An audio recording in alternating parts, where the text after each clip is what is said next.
Hi, this is Adam, and as you may see, I love food. I love smelling it, cooking it, but most importantly, tasting it. If I had one mission in life, it would be the right to taste. Everyone needs to enjoy flavor. So, let's understand the science behind taste. Taste is more than just what's on our tongue. The way we perceive flavor depends on our physiology and our environment. In a simple way, it's a combination of smell, sound, and look.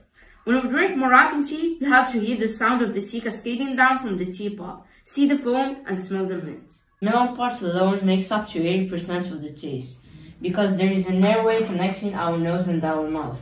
So, let us focus on this melon part. To smell something, the odors must be volatile or in a gaseous state, so it can travel to our nasal passages. So yes, when you smell coffee, there are actual coffee molecules up in our nose. Some of these molecules make it all the way up to our olfactory epithelium. They then dissolve the mucus, and once in there, they can bind to receptors on our sensory neurons, which help them travel to the ethmoid bone. And because each neuron identifies a single molecule, meaning a single smell. This happens for each unique type of smell, all in parallel. They then all converge in one structure called glomerulus, which functions as a transfer station that takes information from nose to brain. So the ability to taste means the ability to smell, and that changes from ground to space. You would wonder, like me, what makes the flavor change from ground to space?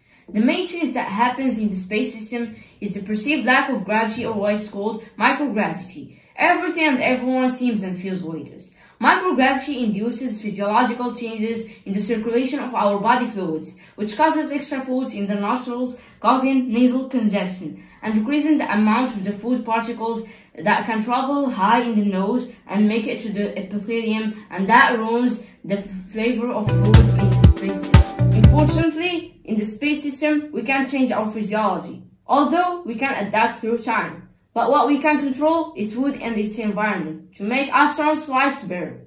Food that goes into space needs to be compact, easy to prepare, nutritious, and it needs to taste good because no one wants to eat crappy food in space. Yes, Mr. Misdemeanor. Food in space can taste better. Here are some ideas. First idea is colored packages. Experiments showed that colors enhance taste. For example, the flavor of hot chocolate served in orange cups is sweeter than white cups. So, color can affect flavor. The second idea is spices boxes. If you smell spices before you eat your meal, it would be tastier. And finally, liquid spices beyond salsa, salt, and pepper. Here's my attempt to make liquid turmeric. And thanks for watching.